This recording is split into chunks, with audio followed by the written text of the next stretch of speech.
Path Media. I was a minimum wage movie theater usher that made good and became a top earner in my network marketing company. Now, after 16 plus years in the profession, I'm finally teaching myself how to leverage the internet with online marketing and social media marketing to continue to grow and expand my business.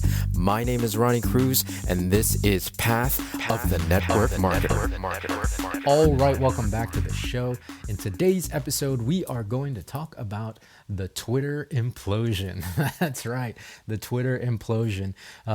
We are a marketing podcast, so talking about online marketing and social media marketing, we can't exclude Twitter from the equation. Now, by the time you're hearing this, whatever was going to happen has already happened, right? I'm recording this on the day that Elon Musk set as the ultimatum, right? Like you have until 5 p.m. today to decide whether or not you're going to align with what I want with this company and this app. So we'll see what happens.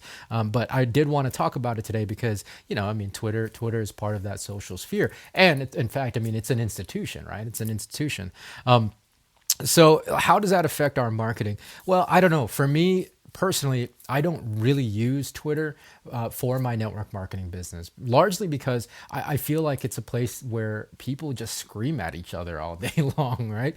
Now, I do have it, again, for my other show, Path of the Jedi, because I found that it's been a great place to connect with like-minded people, right? I'm connected there with some other Star Wars podcasters, other fans like myself, so it is a good place to meet like-minded people. However, be mindful that be mindful of and just filter out the 99% of the rest of the noise, because you can easily get sucked into very, very unproductive, negative scrolling, right? Like the feed is just, again, it's a bunch of people yelling at each other and mad at each other. So just be mindful of that if you're using Twitter, if you continue to use Twitter after the big shakedown.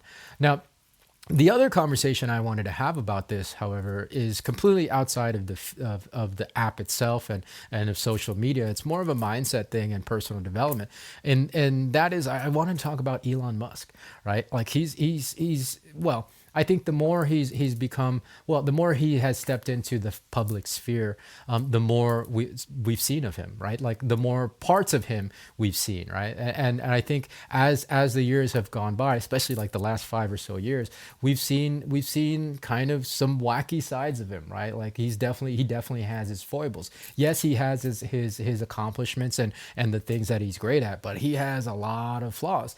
And so the conversation that I wanted to have about this is, understand that there is a difference between having a role model and hero worship, right? I have a lot of role models. There are a lot of people that I look up to and that I want to emulate, who I want to model myself after, right? Because when you see somebody, and that's natural, right? If you're on a success journey, if you're on an entrepreneurial journey, if you're on a personal development, self-growth journey, even if you're on a fitness journey, whatever it happens to be, when we see somebody with the results that we want to achieve, it's natural to want to model them and to see what they're doing, because that makes our journeys a little bit easier, right? Like if we have somebody kind of blazing a trail, then we can follow the trail. What you have to be careful of is not to elevate them so much on a pedestal that it becomes hero worship. Because when somebody in your head, in your mind, reaches that level of like godlike achievement, then it ceases to become role modeling, and it does become hero worship, and it becomes completely unproductive for you, right? It's telling you that this person has some kind of secret sauce or magical ability, and that's why they achieved what they achieved, and therefore because you don't have those things, you don't have those secret ingredients, then you can't achieve what they've achieved. I want you to understand that, yes, Elon has done a lot, and I'm sure it took a lot of work, and it continues to take a lot of work.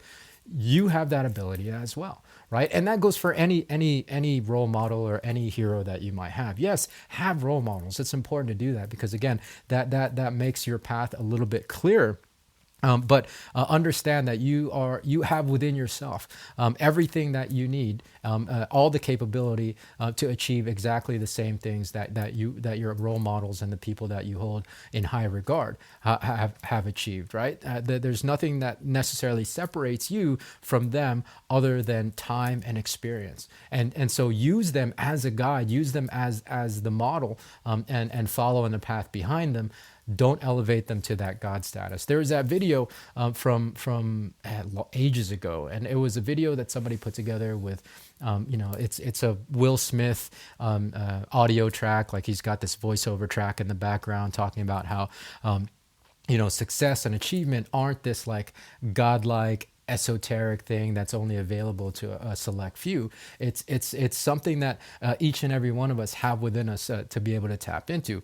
And so that's really the message that I wanted to share with you guys. I know a lot of people look up to Elon Musk, but as we've seen, he definitely has a lot of flaws, and he is definitely human. And to me, I love to humanize my role models, because that tells me that if they can do it, so can I.